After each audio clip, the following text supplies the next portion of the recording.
Right to buy discount is now 116,200. That's right. If you live in a council place and you've been renting for years and you want to own your own property, how about the right to buy scheme? I'll explain it in this video. Hi, my name is Manda Walker and I'm the mortgage coach. I believe everybody has a right to own their own property. Now, the right to buy scheme. Now, there are two types of right to buy schemes. There's the right to buy and then there's the right to acquire. Now, the right to buy was the original scheme that came out in the Housing Act of 1980. Now, basically what it means is when you're going to buy a property, if you've lived on the council for a while, you can make an application to the council saying that you want to buy your property under the right to buy scheme. They will then come back to you with an offer, and that is the S20 125.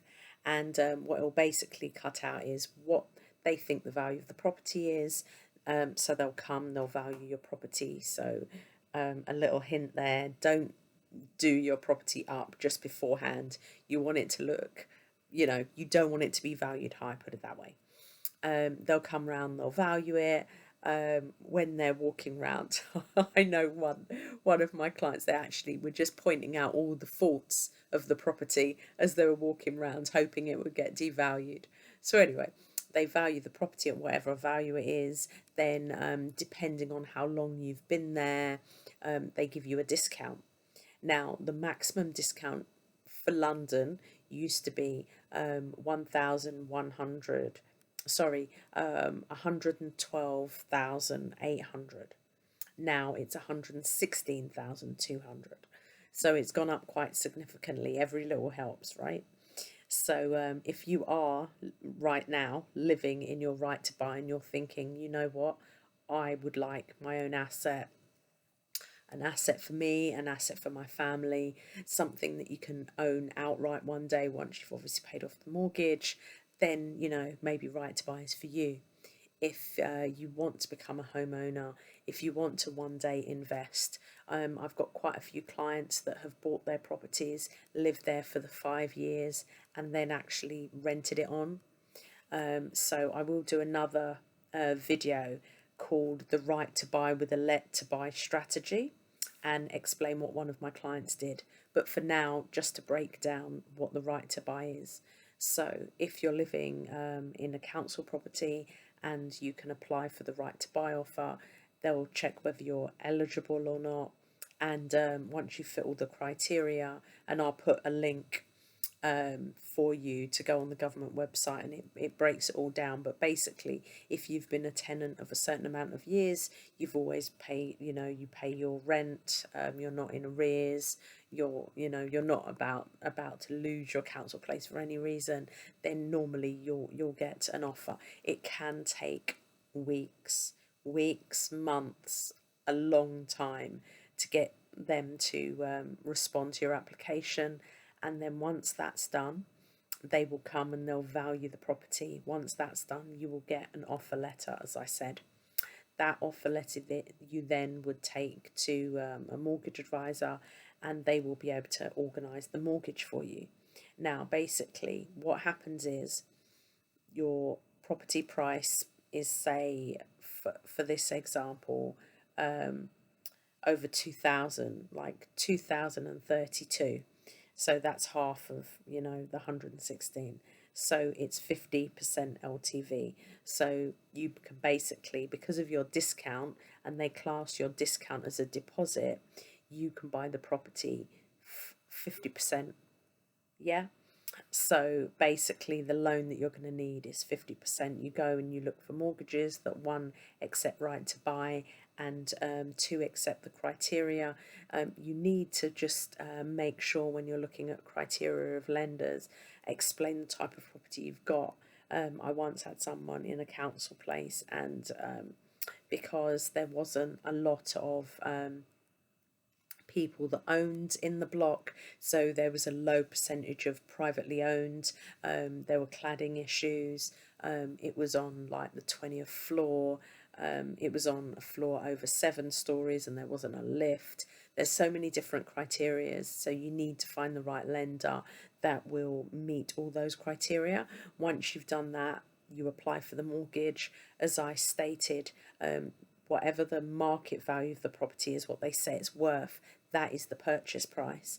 Then the discount you're getting, you put down as your equity, discount, deposit, whatever you want to call it, you put that down, and then what is left is what you are going to borrow in order to pay. Now, some people do have savings, so they put it on top of the discount, but to be honest, the way interest rates work, when you're getting the mortgage interest rates work, there are different bands. So say if you're getting a 5%, if you've got a 5% deposit, you're in the 95 band. If you're doing a 10% deposit, you're in the 90 band, and so on. When it gets down to less than 60% LTV, and because of the discount, obviously it depends how long you've been renting from them, but if it's been years and years and years and years and years, then you're probably going to get the maximum discount, and that's going to put you at less than 50% LTV, meaning your discount is about 50% and the loan you'll need is about 50%. So for that reason, you'll be in the lowest bracket of mortgage interest rates anyway. So as I said to one of my clients the other week, there's really no point you putting some cash on top, because you're not going to get a better rate. This is going to be your rate, and you might as well, because you literally haven't been doing it up for years, because you've been waiting for it to get valued.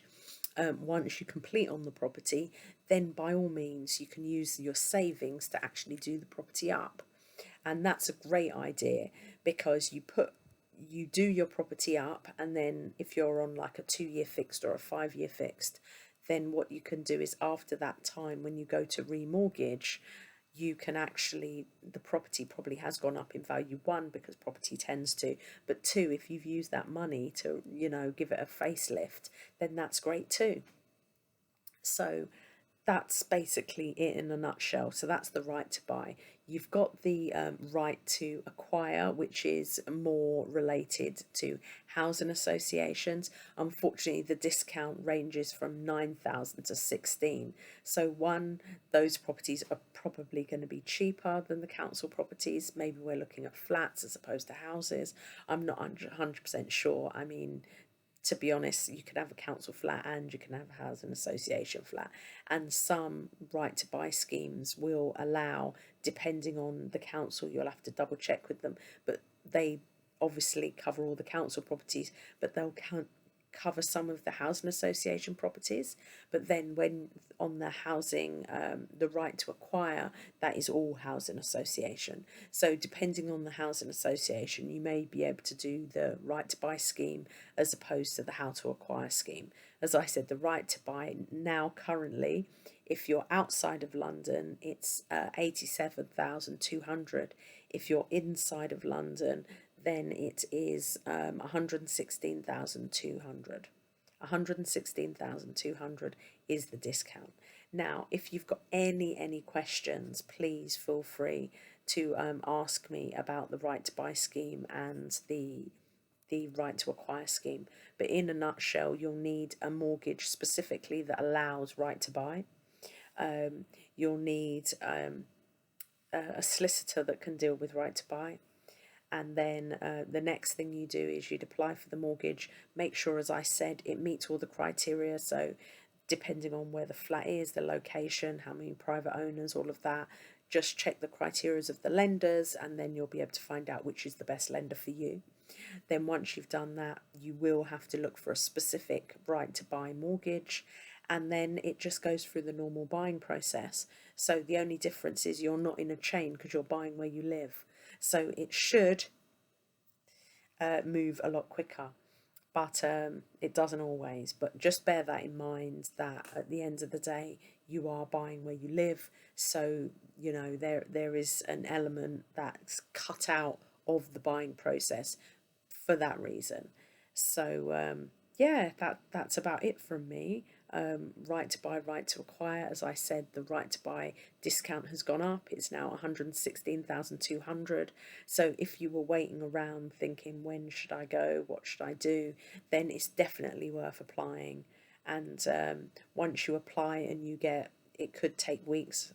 It depends with council to council. It can take a little bit of time. But once you've got that offer letter, you then have to go apply for a mortgage. And once you get the mortgage, so try and do that as soon as possible.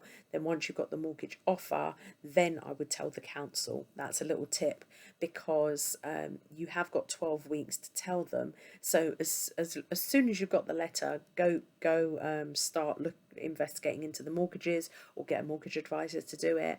But organise that as soon as possible. Then once you've got the physical mortgage offer, then is the time to tell them, because you've got 6 weeks from the offer coming through to actually contact a bank and all of that good stuff to get the mortgage.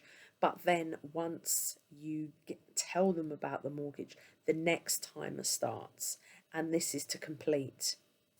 So the council have a lot of different deadlines that you have to work to, but as long as you stay on top of it and you work it all out, it should be fine. So if you've got any questions, put them in the chat. Thanks everybody who's subscribed so far. If you like the content, please subscribe as well, and I look forward to seeing you in the next video. Take care. Bye bye.